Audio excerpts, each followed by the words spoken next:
mmadụ Chineke kere eke wee nọrụ ife a na-eme bụ a na-akwata iko asị ebe a na-emere ya akaụntụ ego akwata n'iko o were ego a na-azụ ụmụ.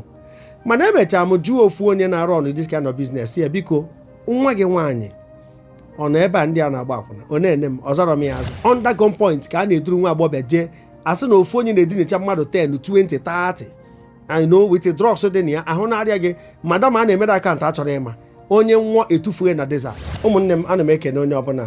Enwere ihe onyonyo mfo wee necha anya o wute m wee na-ajụ onwe m ajụjụ. Unu n'anya unu ya afụ ụmụ ọkara agbọghọbịa aka na-ekpopụ ndị na-eme human trafficking, ndị na-akpọje ụmụazị Igbo dị oke ọnụ ahịa je na-agba akwụna na-edufe ụmụazị. Is she know how many years? 16 years. You know how many years? How many years can you know? 15. Is she know how many years? No, na Japanole. No, they got Ghana, Jimmy Hook. Like, oh no, now 16, 15, no, they got Ghana, Jimmy Hook up. Like this time. Come on, position where I go strap you. I now hook up. Now won't go to hook up. I won't have a go Ghana. From Ghana to Ghana. You don't know what you do. Don't worry. I don't open well. If I be femegoro ahụ ne ma one gara aga ọ bụrụzi ihe taa. O kwesịghịzi ka ọnya na-ama ụmụaka anyị maka na apịrị akụ na-agba udene a na-ajụ ndị okenye ọnọkwa ebe ahụ. Ine na ụmụazị a kịta enwena onye na-arụ ọnụ broten ebe a ndị akwụna na-anọ. Mmecha anụ na demand nwe ebe ndị akwụna na-anọ different branches.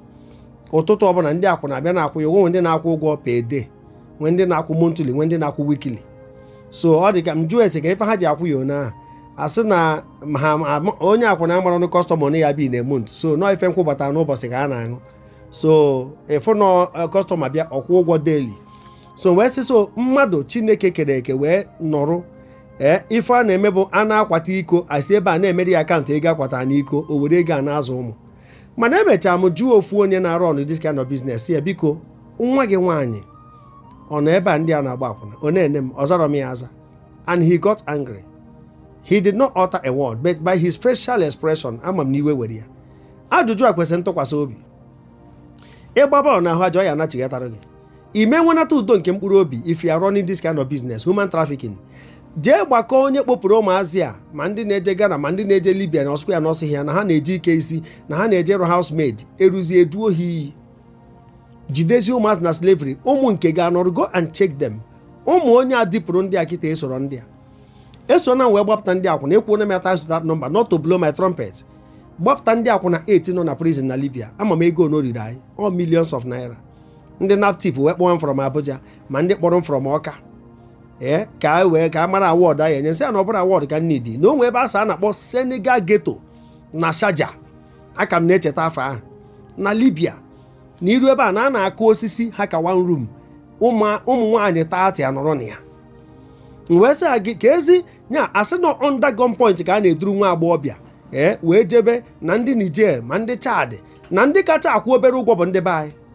Oh yes, nọ ndị Nigeria ọkacha ndị Igbo. Nsị asọ na onye Igbo ya anyị obi wee dine onye Igbo onye na-asụ asụsụ be nna. Ndị mmadụ emekwa na arụ n'ụwa ahụ maka na ịnọ na mba ịfụ nwanne gị akpọ n'ohu wee bịa ka ọ gbaa akwụna ka ọ na ndụ ya n'iyi isoro bụrụ contributing factor. And ị na-akwado enyeghị anyị isi ebe a na-ese ndị ego eji azụrụ gị ụmụ ebe a esi m na ụmụ gị ya apụ uru. Under gunpoint ka a na-eduru nwa agbọghọbịa jee asị na ofu onye na-edinacha mmadụ 10 20 30 I know with drugs dị na ya ahụ na-arịa gị madam a na-emere akaụntụ achọrọ ịma onye nwụọ etufue na desert. Enwecha pictures and videos esende ndị nke nwụrụ anwụ nye ka m ji wee were ọsọ wee gbapụta ndị nke nọ na nga. Ma nwaanyị nke a na-akpọ Chinyere onye Imo afụchara m vidio ya afụrụ m picture ya mana I decided not to go further maka onwe ndị ngwa ka ha follow ya up maka emego m nke mmemme. Ụmụazị ya m gbapụtara 8 mmadụ 3 dropụrụ na ka 5 oke 3 dropụrụ ozugbo ha pụtara na nga asị na ha nabara na capital city na Libya. Mmadụ 3 so chi ya kwazi ebe a ka ọ bụrụzie na omedi ka ha na-arụ ife mana m emego nke chimsi m mee. 5 fọrọ afọ na rute Nigeria mmadụ 2 drọpụ na Lagos ka asọ na Kano ọ dị ka North ka ha batara. Mmadụ 3 na rutezi na my base. I conduct one interview. They told us a whole lot of stories.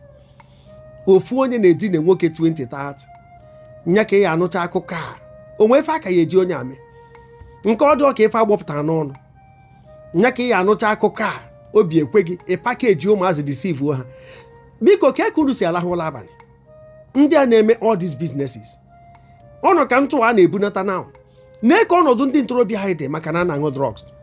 Enu news na mmadụ bepụrụ nna ya isi, enu news na mmadụ bepụrụ nne ya isi, bepụ nwanne ya nwaanyị isi na nwa ọkwa n'azụ, obi ekwe gị.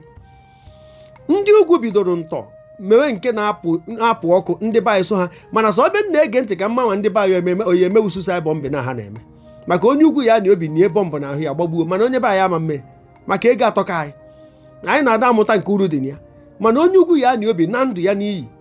Oh yes, maka ife a ka o kwere na ya ife a ka o kwere ka o ruo n'eluigwe nụọ 17 virgins, mana ebe anyị asị mba o gbuzie onwe ya ka onye ya eri ego na ransom a na-achọ iweta. Biko ka anyị wepụ n'aka n'ife ọjọọ, biko ebe ọ na ife ọjọọ dị na anyị afọ ndị be anyị ebe a, ebe ọ na ife ọjọọ dị na anyị afọ ndị be anyị ebe a, obodo ọ na-eme arụ aka ndị be anyị anọ na ya, ọ bụrụ ezigbo ife.